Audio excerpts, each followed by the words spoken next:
Hello everyone, আজকে আমার আলোচনার topic white matter of the cerebrum. White matter of the cerebrum composed of myelinated nerve fibers, neuroglia and blood vessels. Now classification. The fibers are classified into three groups according to their connections. Number 1 association fibers, number 2 commissural fibers and number 3 projection fibers. Here we can see in the figure. Now association fibers. These are the fibers which connect different regions of the same cerebral hemisphere. These are of two types: short association fibers or arcuate or U fibers. They connect the adjacent gyri to one another by hooking around the sulcus. And long association fibers. They connect distant gyri of the same hemisphere. We can see in the figure short and long association fibers. Example of long association fibers. Number 1, the uncinate fasciculus connects the motor speech area and the orbital surface of the frontal lobe to the temporal pole.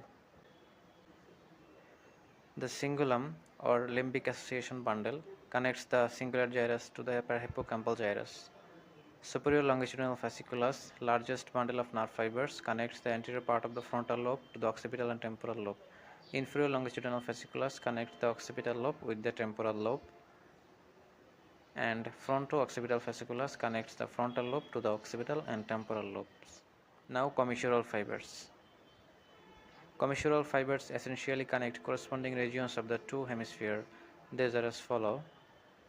Number 1, the corpus callosum, the anterior commissure, the posterior commissure, the commissure of the fornix or hippocampal commissure, and the habenular commissure. Here we can see in the figure. Now corpus callosum. It is the largest commissure of the brain. It connects the two cerebral hemispheres. It connects all parts of the cerebral cortex of the two sides except the lower and anterior part of the temporal lobes, which are connected by the anterior commissure.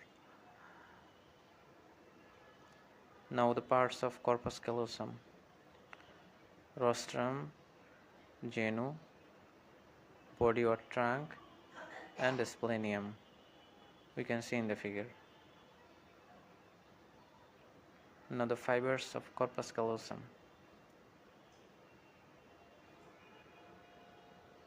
The fibers passing through rostrum connects the orbital surface of the two frontal lobes. The forceps minor is made up of fibers of the genu that connects the medial and lateral surface of the two frontal lobes. The fibers of the body are projected bilaterally to the wide areas of the cerebral cortex, and most of them are intersected by the projection fibers of the corona radiata.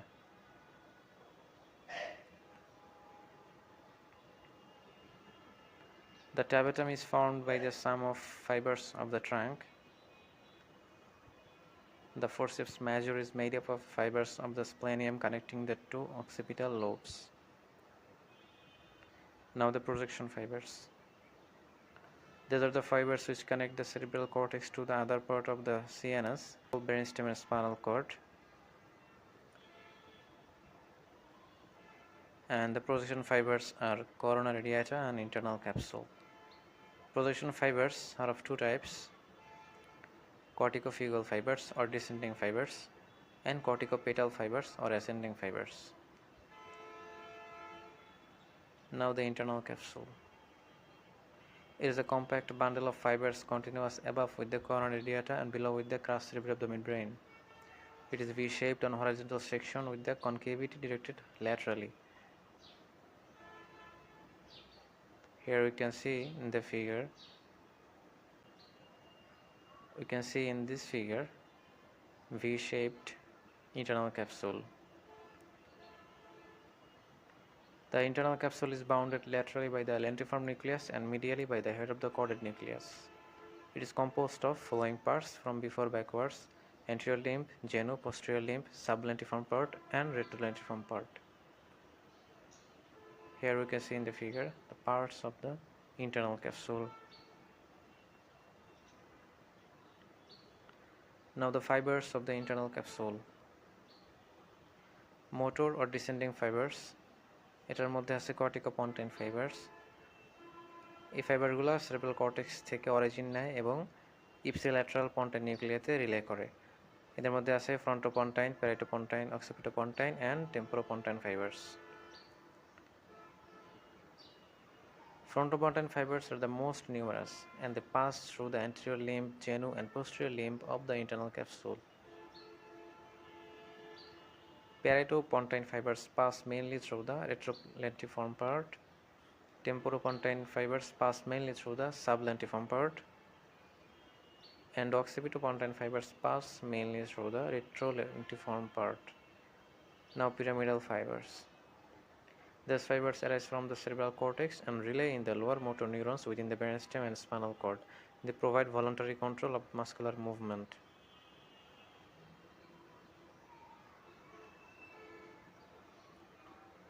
Pyramidal fibers are of two types: corticonuclear or corticobulbar and corticospinal fibers. Corticonuclear fibers occupy the genu of the internal capsule. They synapse with the centrolateral motor nuclei of the cranial nerve, which innervate the head and neck muscles. Corticospinal fibers occupy the anterior two-thirds of the posterior limb of internal capsule and synapse with the anterior horn cells opposite half of the spinal cord and innervate the muscle of the upper limb trunk and the lower limb. Now extrapyramidal fibers. These fibers originate from the cerebral cortex and relay into the subcortical gray matter, that is red nucleus or corpus striatum, and forms the extrapyramidal system. They are termed as corticorubral corticostriate fibers. Most of the fibers occupy the posterior limb of the internal capsule near the corticospinal fibers. Now sensory or ascending fibers. Sensory fibers are mostly thalamocortical fibers which radiate from thalamus to reach the vast area of the cerebral cortex and constitute most of thalamic radiation. The thalamic radiation is divided into anterior, superior, inferior, and posterior thalamic radiation according to the direction of the fibers. Now the artery supply of the internal capsule. You can see in the figure the anterior limb of the internal capsule supplied by the straight branch of the anterior cerebral artery and the medial cerebral artery. Genu of the internal capsule supplied by the anterior, medial, internal carotid artery. Posterior limb supplied by the medial cerebral artery and anterior choroidal artery.